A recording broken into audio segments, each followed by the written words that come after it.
ನಮಸ್ಕಾರ ಫ್ರೆಂಡ್ಸ್, ಅಮ್ಮಮ್ಮಸ್ ಕರೇಜ್ಗೆ ಸ್ವಾಗತ. ಇವತ್ತು ನಮ್ಮ ಮಗಳು ಕೇಸರಿ ಬಾತ್ ಮಾಡೋದು ಹೇಳ್ಕೊಡ್ತಾರೆ, ಬನ್ನಿ ನೋಡ್ಕೊಂಬ. ಇವತ್ತು ಪೈನಾಪಲ್ ಕೇಸರಿ ಬಾತಿಗೆ ಬೇಕಾಗಿರೋ ಇಂಗ್ರೀಡಿಯೆಂಟ್ಸ್ ತೋರಿಸ್ಕೊಡ್ತಾ ಇದ್ದೀನಿ, ಬನ್ನಿ. ಫಸ್ಟು ಪೈನಾಪಲ್, ಬಾಳೆಹಣ್ಣು, ಏಲಕ್ಕಿ ಪುಡಿ, ಸಕ್ಕರೆ, ಚಿರೋಟಿ ರವೆ, ದ್ರಾಕ್ಷಿ ಗೋಡಂಬಿ, ಕೇಸರಿ ಹೂವು, ತುಪ್ಪ, ನೀರು. ಸ್ಟವ್ ಹಚ್ಕೊತಾ ಇದ್ದೀನಿ. ಒಂದು ಪ್ಯಾನಲ್ಲಿ ಸಕ್ಕರೆ 1 ಕಪ್ ತೊಗೊಂಡಿದ್ದೀನಿ ನಾನು. ಇದೇ ಕಪ್ ಅಳತೆಯಲ್ಲಿ ನಾನು ಚಿರೋಟಿ ರವೆ ತೊಗೊಂಡಿದ್ದೀನಿ.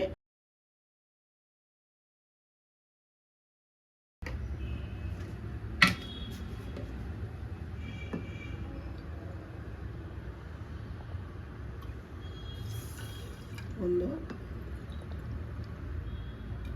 2 3 ಕಪ್ಪಷ್ಟು ನೀರು ತಗೊಂಡಿದ್ದೀನಿ. ಇವಾಗ ಇದಕ್ಕೇನೆ ಏಲಕ್ಕಿ ಪುಡಿ 2 ಚಿಟಿಕೆ ಅಷ್ಟು ಹಾಕೊತಾ ಇದ್ದೀನಿ.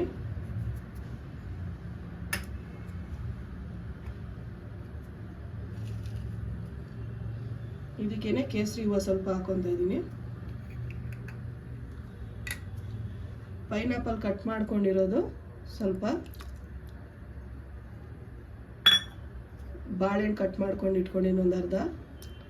ಇದನ್ನೆಲ್ಲ ಒಂದ್ಸರಿ ಈ ಥರ ಮಿಕ್ಸ್ ಮಾಡಿಕೊಂಡು ಇದು ಚೆನ್ನಾಗಿ ಕುದಿ ಬರಲಿ, ಅಷ್ಟೊತ್ತಿಗೆ ನಾವು ಆ ಕಡೆ ರವೆ ಹುರ್ಕೊಳ್ಳೋಣ. ಅಂಟಿಸ್ಕೊತಾ ಇದ್ದೀನಿ. ಇವಾಗ ಚಿರೋಟಿ ರವೆ ನೋಡಿ 1 ಕಪ್ಪಷ್ಟು ತೊಗೊಂಡಿದ್ದೀನಿ, ಇದನ್ನು ಹಾಕೊತಾ ಇದ್ದೀನಿ. ಇದೇ ಪ್ಯಾನ್ಗೆ ದ್ರಾಕ್ಷಿ ಗೋಡಂಬಿನ ಹಾಕೋಬೇಕು. ತುಪ್ಪನೂ ಇದಕ್ಕೆ ಹಾಕೋಬೇಕು. ಈ ಥರ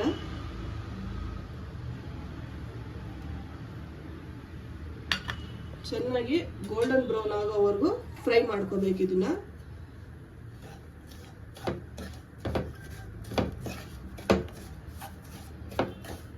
ನೋಡಿ, ಇದು ಈ ಥರ ಬರುತ್ತೆ. ಇವಾಗ ಈ ಸ್ಟೇಜಲ್ಲಿ ನಾವು ಪಕ್ಕದಲ್ಲಿ ಸಕ್ಕರೆ ಪಾಕ ಥರ ಮಾಡ್ಕೊತಾ ಇದೀವಲ್ಲ, ಬೇಯಿಸ್ಕೊತಾ ಇದೀವಲ್ಲ ಪೈನಾಪಲ್, ಇದನ್ನೆಲ್ಲ ಸ್ಟವ್ ಆಫ್ ಮಾಡಿಕೊಂಡು ಇದು ಬಿಸಿ ಇರಬೇಕಂದ್ರೇ ನಾವು ಇದಕ್ಕೆ ಉಯ್ಕೋಬೇಕು. ಈ ಥರ ಸೌಂಡ್ ಬರಬೇಕು. ಸೌಂಡ್ ಬಂದಾಗ ಕ್ಲೀನಾಗಿ ಕರೆಕ್ಟಾಗಿ ಬರೋದು. ನೋಡಿ, ಈ ಥರ ಸ್ವಲ್ಪನೇ ಹಾಕೊಂಡು ಮಿಕ್ಸ್ ಮಾಡ್ಕೊಳ್ಳಿ, ಇಲ್ಲಾಂದರೆ ಗಂಟಾಗುತ್ತೆ. ನೀಟಾಗಿ ಈ ಥರ ತಿನ್ನಿಸ್ಕೊತೀವಿ. ಫುಲ್ಲು ಹಾಕೊಂಡ್ಬಿಡೋಣ.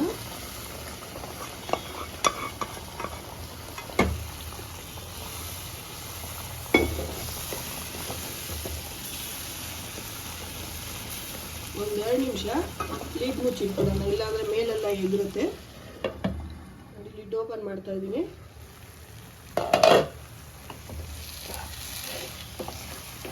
ನೋಡಿ ಎಷ್ಟು ಕ್ಲೀನಾಗಿ ಆಗಿದೆ. ಈ ಮದುವೆ ಮನೆಯಲ್ಲಿ ತಿಂದಿರ್ತೀರಲ್ಲ ಕೇಸರಿ ಬಾತು, ಅದೇ ಥರ ಇರುತ್ತೆ. ಸ್ವಲ್ಪ ಮೇಲ್ಗಡೆ ತುಪ್ಪ ಹಾಕೊತಾ ಇದ್ದೀನಿ.